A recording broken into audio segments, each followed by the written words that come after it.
दोस्तों आज हम लोग बात करने वाले हैं रेलवे के दो दिग्गज स्टॉक के बारे में, जिस स्टॉक ने अपने इन्वेस्टर्स को बहुत ही कम समय में एक अच्छा खासा रिटर्न बनाकर दे दिया है। जी हाँ दोस्तों, आज हम लोग बात करने वाले हैं आईआरएफसी और आरबीएनएल के बारे में। ये दोनों स्टॉक ने अपने इन्वेस्टर्स को एक अच्छा खासा रिटर्न बनाकर दे दिया है, लेकिन अभी के समय में हमें ये देखने को मिल रहा है कि आईआरएफसी एक ही लेवल में हमें कंसोलिडेट करता हुआ दिखाई दे रहा है। और अगर बात करें आरबीएनएल की, तो आरबीएनएल में भी हमें कंसोलिडेशन होता हुआ देखने को मिला, लेकिन आज के दिन आरबीएनएल हमें 3% से भी ज़्यादा भागता हुआ देखने को मिला। अब ये जो आज के दिन जो आरबीएनएल में हमें तेजी बनते हुए देखने को मिली है, इसके पीछे का रीज़न है।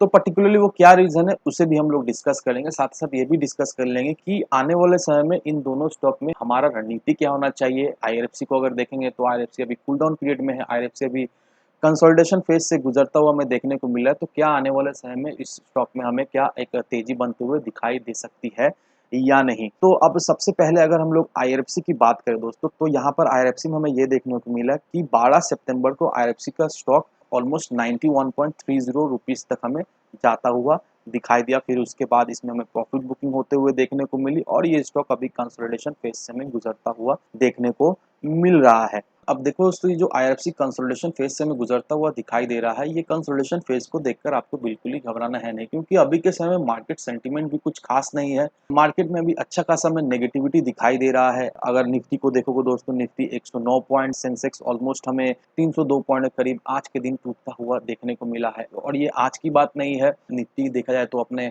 हाई से ऑलमोस्ट हमें 3-3.5% तक टूटता हुआ देखने को मिला है। तो मार्केट में एक तेजी बनने के बाद एक अच्छा खासा फॉल हमें देखने को मिली है। लेकिन कहीं न कहीं दोस्तों, ये एक तरह से अच्छी बात है कि इस फॉल का असर इस स्टॉक में हमें पड़ता हुआ नहीं देखने को मिला है। जिस तरह से मार्केट में हमें गिरावट होते हुए देखने को मिली है, उस तरह से इस स्टॉक में हमें रिएक्शन नहीं दिखाई दिया है।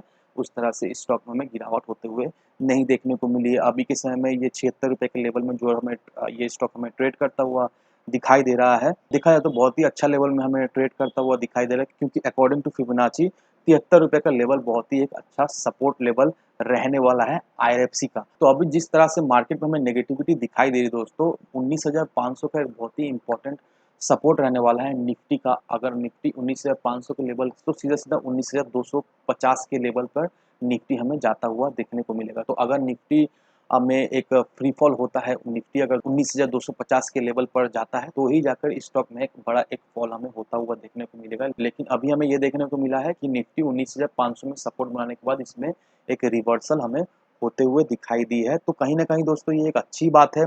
मैंने ऑलरेडी बता दिया, फिबना अकॉर्डिंग टू फिबोनाची 73 रुपए का एक बहुत ही इंपॉर्टेंट सपोर्ट लेवल है। अगर आप सोच रहे हो आईआरएफसी में फ्रेश एंट्री लेने का, तो इस लेवल से या फिर 73 रुपए के लेवल से फ्रेश एंट्री ले सकते हो। और आने वाला जो शॉर्ट टर्म का जो टारगेट रहने वाला है 2 से 3 महीने का, दोस्तों याद रखिएगा, इसका जो टारगेट रहने वाला है वो हमें मिनिमम 110 रुपए का देखने को मिलेगा। अब अगर हम लोग बात करें आरबीएनएल के बारे में, तो यहाँ पर जो आज के दिन आरबीएनएल में तेजी बनते हुए देखने को मिली है, इस तेजी के पीछे का जो न्यूज़ है वो ये रहा दोस्तों। यहाँ पर आरबीएनएल को 1097 करोड़ रुपीस का एक कॉन्ट्रैक्ट मिला है हिमाचल प्रदेश स्टेट गवर्नमेंट से। यहाँ पर हिमाचल प्रदेश स्टेट गवर्नमेंट की तरफ से एक बिडिंग प्रोसेस किया गया था और उस बिडिंग प्रोसेस में आरबीएनएल ने सबसे कम बिड करके ये कॉन्ट्रैक्ट जो है वो जीत लिया है।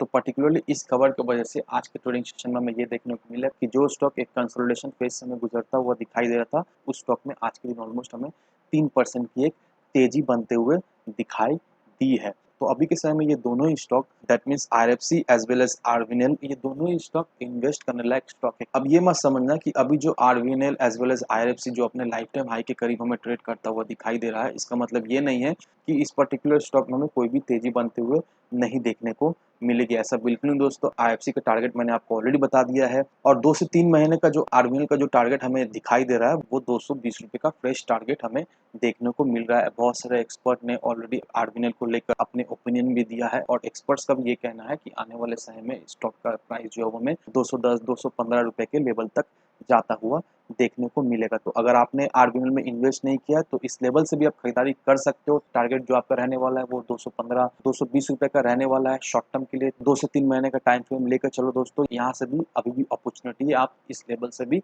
एक अच्छा खासा रिटर्न कमा सकते हो। अगर आपको आरबीएनएल या फिर आईआरएफसी से रिलेटेड कोई भी क्वेश्चन, कोई भी क्वेरीज हो, कमेंट सेक्शन आप सभी लोगों के लिए खुला पड़ा हुआ है, जरूर से कमेंट कीजिए, मैं आपको जल्द से रिप्लाई दूंगा। तो आज की वीडियो बस इतना ही दोस्तों, मिलते हैं हम अगले वीडियो में। धन्यवाद दोस्तों।